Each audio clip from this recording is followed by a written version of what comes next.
Selamat pagi teman-teman. Pagi ini kami kedatangan seorang tamu istimewa, Sohail Abbas, Diaspora dari Pakistan. Selamat pagi, Sohail, apa kabar? Ya, baik Pak Anton. Assalamualaikum. Assalamualaikum, ya, Waalaikumsalam. Nah, we'd like to know, why Australia? For other continents, why Australia? Please tell us, humans make plan, and people say God makes decision. How true is it? It is kind of true, but I think it's depend on I think it's all triggers. My experience, my life experience is these things trigger from in the present time opportunity. Like for example, when we were in year 12,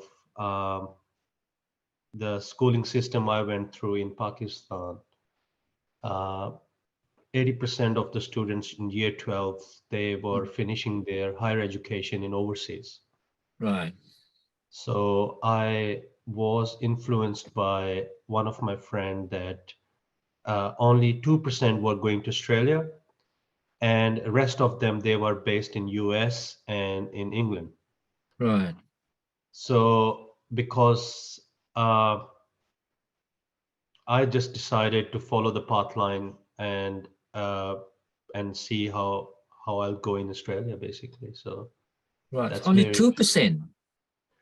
That's right. That's right. Because the schooling system I went through, we got higher senior Cambridge, O levels, Right.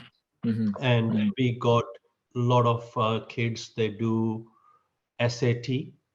Mm-hmm. SAT is a kind of examination. It's a test to go into. Basically, it's like IELTS, but it's not IELTS. It's a more of IQ level test, which tests you in all aspects of your subjects of year 12. Right. And you end up with I think that's a requirement from most of the major tier 1 universities in US. So a lot of people get scholarships in US, and the ones who can't get, then they go on their personal funds to overseas. So yeah, Right. Australia doesn't offer much to the world, Right. to the But, undergraduates. Yeah. uh-huh. What about England? I thought people would thought England would be the first most people would choose. Right, for the law, yes. Mm-hmm. Because we got very similar British law, which is implemented in Pakistan, does give you advantage when you come in practice. But I was more interested in international trade, Right. and that was my um, yeah, that was my decision when I came to Australia. And later on, I just converted to IT. Right. Okay. So what year was it you come to Australia? So the idea came to me in 1995, and then in 1997 I was enrolled in university in Right. Latrobe for higher education. Yeah. Right. Okay. So how do you see Australia as a nation and as in a people, the way you perceive the country? I think I've been very fortunate, Panthan. If I just see that, I've been very grateful that I've seen Australia from 3 or 4 different angles. Mm-hmm. My higher education was in Australia, and since then I've been working in the education sector for last 15 years in University of Melbourne. Plus, I'm being very active in multicultural activities because my my half is Indonesian. I'm been married to a wonderful Indonesian woman, which Right. she for 24 years we've been married. So Right. I get to see the other aspect of society in Australia, what is all multicultural is all about. Right. Um, and also my half of my life has been spent on Australian golf courses, Mm-hmm. which means that I get to see people not only from the people who are just a third or fourth generation who've been raised up in Australia, but all people who have decided to live here. So Right. coming back to your question, I think it's all about how much you are open and how much you're respectful.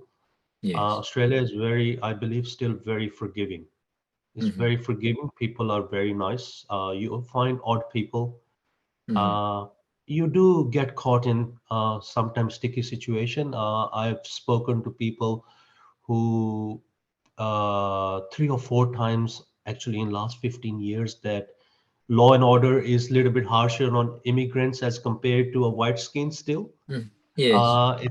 It's for some reason because their culture awareness. Those say that if you, for example, you go to police academy, they do teach you that what is all about Australia. Australia is a multicultural, but in practice, the practice they will implement on ordinary citizen is come from their uh, the table where they've been raised in family. So it's Mhm. very, I think we are catching up. That's why if you see in forces and in a general public service such as police and other ambulance, they've got a lot of immigrants coming in. I Right. think just to change the culture shift. So Australia is a very, still very good place, I think, I believe. Yes. So it's still in a apply. Australia is still a lucky country. I think so. I think so. Yes. There are opportunities if you want to, you need to have some strategy. You need to have Yes. strategy that in next 10 years, what you want to do, in 5 years, what you want to do. Obviously, we can't be that ambitious because I'm just hitting close to 15 few years time. But I think you gotta have in your 20s, you need to have a bit of fire in you that what you want to do, regardless whether it's a business or whether it's your academic or whatever you want to achieve. I think there are a lot of platforms still. Yeah. Right. I think your household is very unique. Now, could you tell us the love story? You fall in love with this beautiful lady from Indonesia, and then could you tell us? Yeah, Pandan, I was basically when I landed here, it was a bit of accidental because where Eka used to go to eat, and it was a halal place. Mm. So Mhm. during our school break in the canteen where Eka used to go, my wife, Mhm. I think it was the first month I was in Australia, and she was here as an overseas student as well. She came for higher Right. education. Uh-huh. We were in the same school, and we basically, I saw her, and I was basically, yeah, I said, just that's it. It is what it is, and then just, I think it just converted into introduction, and then we get to know because I think the main attraction was that what Eka found in me was I was a practicing. I wasn't that practicing Muslim, but I Uh-huh. was quite online, and still at my age of 20, 23. Yeah, yeah. Right. So this love at first sight. It was, Right. and I don't know what I was just. My initial feeling was this: I was being sent for my studies and come back to Pakistan. So in 3, 4 years time, and there was no intention to live that long. So It was. your discipline is not really in education. Now you move to IT now. Could you tell us, move from one discipline to the other? Yes. Is it that Uh, easy? it's not easy, Pandan. It's not easy because the thing is this: how I initially I was a international trade student in Latrobe University, and one of my elective subject was related to computer science. Mhm, mhm, And mhm. apparently I did very well without studying much. So I Uh-huh, just it just attracted me in a sense that hey, hang on, I think I got a quite balance here because if I can have some this kind of subjects and it allows me to do a little bit more work and support myself, uh-huh. it will free up the time. I don't need to do much reading. So it's more logical than more of continuous reading like international trade.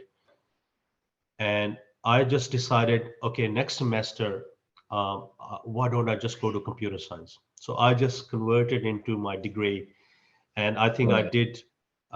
Yeah, I did quite well. I did quite well. right. So I mean,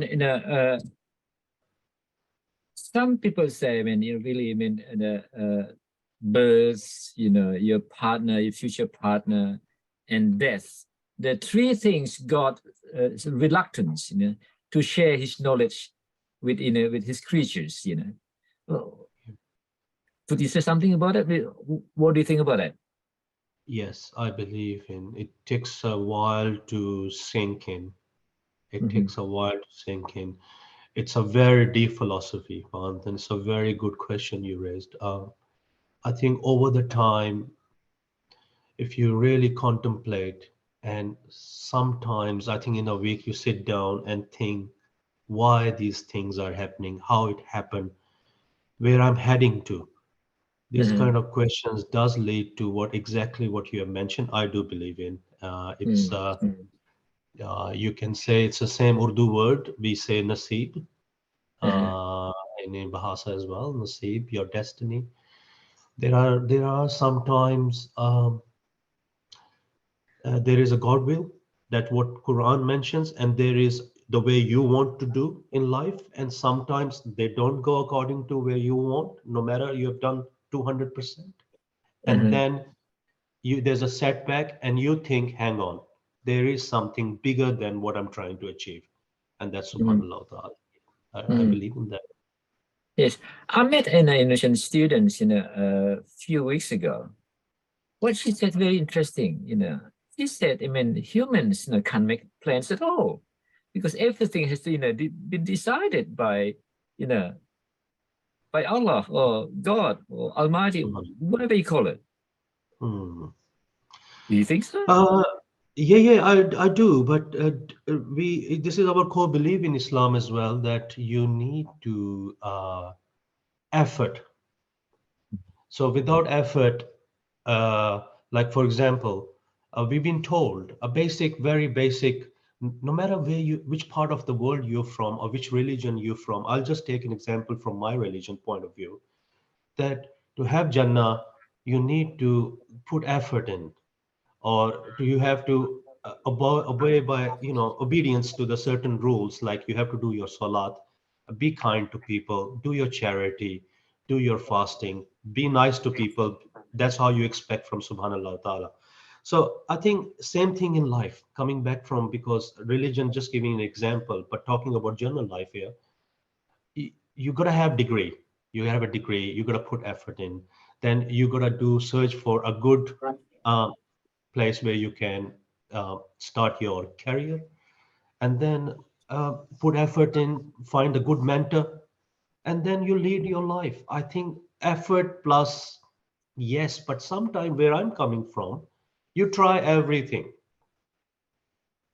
but things don't go according to your way. And I can give you a very small example about my personal life, that my elder daughter, we spend 20 to 25 hours of training for 12 years a week. Mm-hmm. Mm-hmm.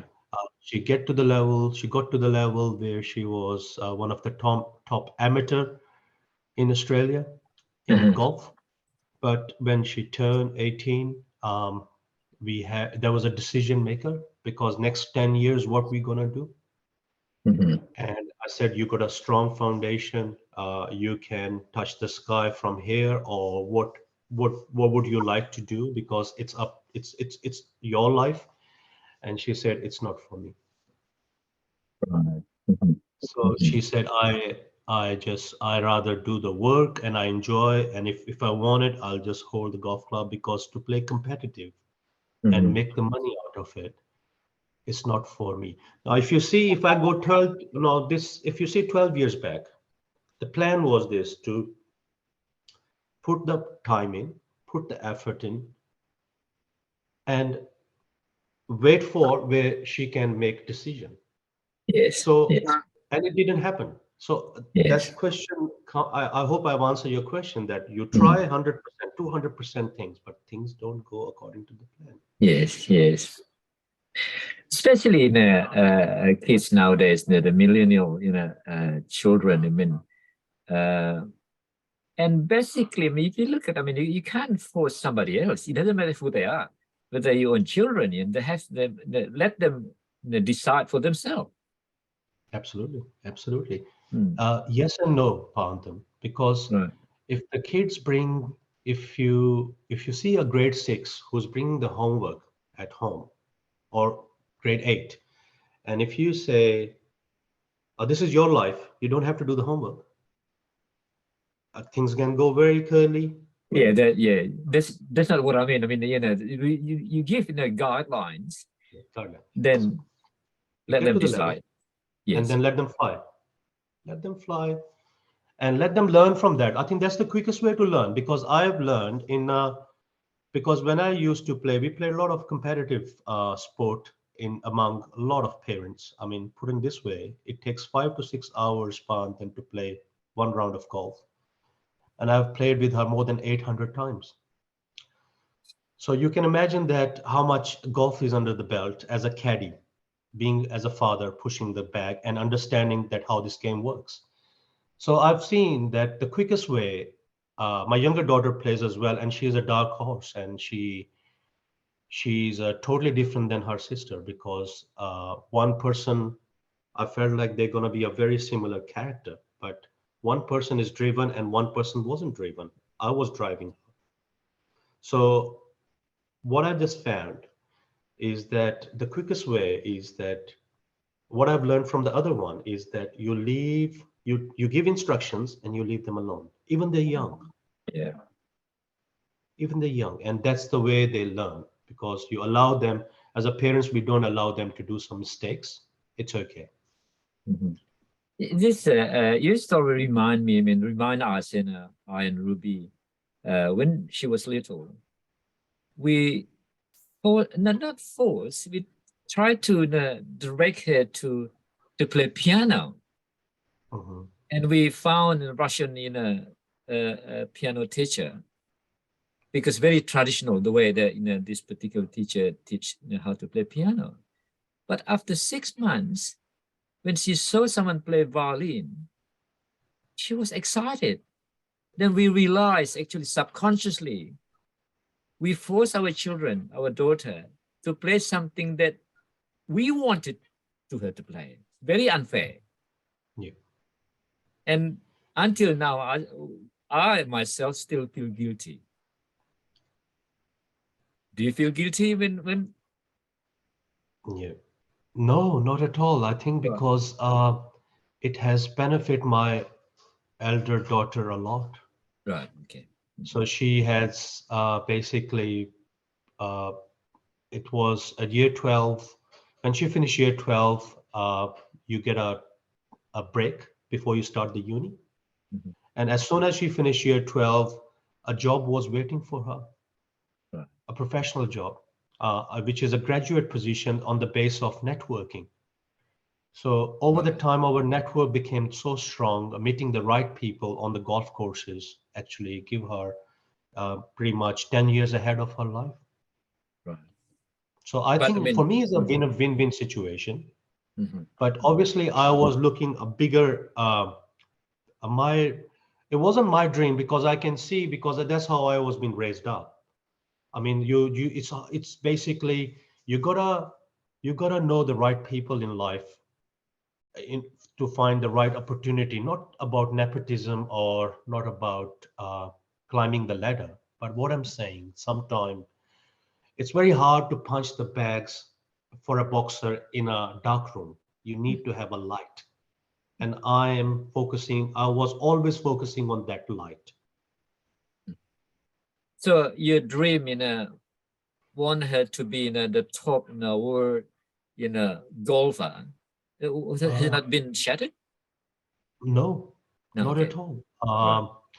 I, I always want her to be a very and somehow a lot of people who don't know much about this game is being a tour player is a top thing, and there are a lot of cracks to fill in underneath. So you can be a teaching pro, you can work in industry. There are a lot of things, especially it's very healthy in the Western world.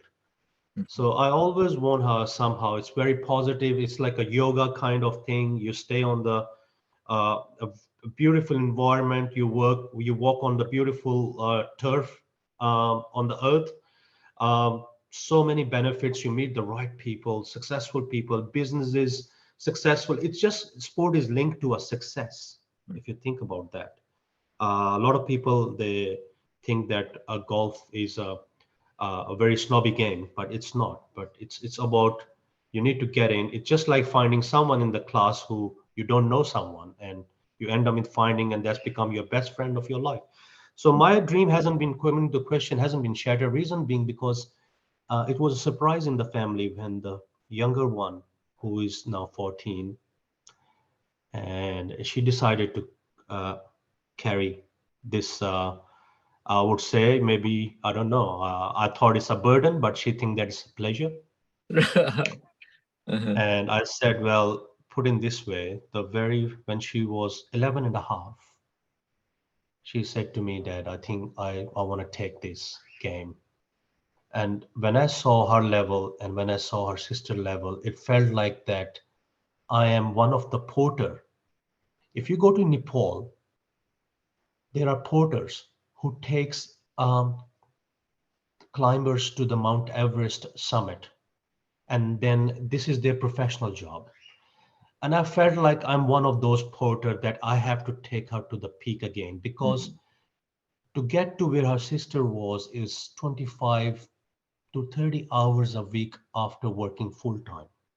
Mhm. It's And not easy. uh, 12 years, it's just like I was just relieved from jail.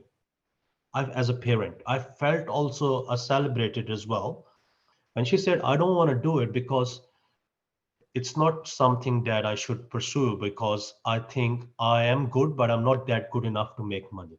And I Mhm. said, like, fair enough, because that's where I was. I need to organize the funding as well, which was already, I was prepared for that mentally. And also, I have to commit more time traveling overseas. Mhm. Mhm. So when I said to my younger one that I felt like I'm that porter that who has just came back from the Everest summit, and I've got another 12 years I can see that I have to commit with you. And she said to me when she was 11 and a half and very mature, she said to me, Dad, take my words. I'm not as good as my sister. I'm just an average a girl, but it will be worth it. Right. So I think I never forget that, because that really made me again a 30-year-old. Mhm. Mhm. And the perseverance is something is always in me. That's how I Mhm. was being raised up. And so I never felt like that. I always see both sides of life. I never feel like I'm being defeated or we lost something. There's always something to gain positive out of when things are Yes. not going in your way. So do you think she would fulfill your dreams? Uh, I'm not sure, Panthan, but at the moment she in 2 years' time, she has covered the 12 years of work. So Right. she is at her Right. sister level already. Right. So Right. put in this way, that how much effort and work she has put it in. So in the summer, during last summer, she was waking up 4 in the morning to beat the Mhm. heat. And at 8 o'clock, she would be at home. So she go 4 o'clock, she warm up first here and the wait for the first, before the sunrise, we always used to be on the golf course. Right. And it's something that I think she is built for that. And I think some kids are built for certain things, and she's a kind of material that which is a dark horse, because we never thought, because she was 10, 9, she always used to hang around with shopping centers with mom. She never showed interest. She's a late starter, where her sister started when she was 7, and she Right. started when she was 11 and a half. So they're two different people. And Yes. I think where I see from Mike's, I don't have to start from scratch, but my experience is there to help her Mhm. to Mhm. excel the game. So she's already playing a 4 handicap, a single handicap, which is like a quite privilege to be in the club, because in your club usually they don't have single handicap. So she has dropped from 36 to a 4 handicap probably in a 2 years time, and she's got Mhm. another 5 years, and she's searching for a college now in US. Mhm. Mhm. One question before last. Why not cricket? Why golf? Uh, I think I just raised up in a culture like Brazilians, they play soccer from very young age. They don't have shoes, but they're very good at. And back in home, I think same thing. We produce one of the finest cricket players in the world, and they all pure raw talent from the streets. But I think when I was very privileged and very lucky that my dad actually, as a parent, he put me into a school where I saw more than cricket. So I was basically raised up on a boarding house which was on 360 hectares in the middle of city. Mhm. It's an old British school, and I had privilege to play a lot of sports. So I Mhm. never got sucked in into one sport. I always had my mind opened. And the first time when I hold the club, it was in 1998, a golf club. I Mhm. always had a golf swing because I was a good hockey player, a field hockey player in my school. Mhm. And my in-laws, they play golf in Indonesia. I got hooked up and I said, look, I can hit the ball and I can play very well. So I learned very quickly. And I thought, hang on, this is a game, great game, because, get along with your friends. You have something in the restaurant. It's a complete spiritual rejuvenation. So Yes, that's why yes, I'm with golf rather than cricket. yes. All right. I think as I told you, and then I promise to fulfill this Good Morning English with poetry. You can recite Iqbal, Muhammad Iqbal, or Khalid Anwar poetry. You Right. choose which one you prefer. Well, I think one of the Iqbal's always one of the his sentence stuck is stuck in my mind from very young age. Mhm. It says, I'll just translate, I'll say in Urdu first. He said, Mhm. खुदी को कर बुलंद इतना कि हर तदबीर से पहले खुदा बंदे से पूछे बता तेरी रजा क्या है. Uh-huh. What does it mean? It says that work that hard in life that may God ask you, what would you like? Mm. Work that hard and then expect that God comes to you. Work that hard. That includes sincerity, honesty, and everything, basically. Sohail, thank you very much for your time for the Good Morning English with poetry. And once again, we're going to continue with the second episode. That's for sure.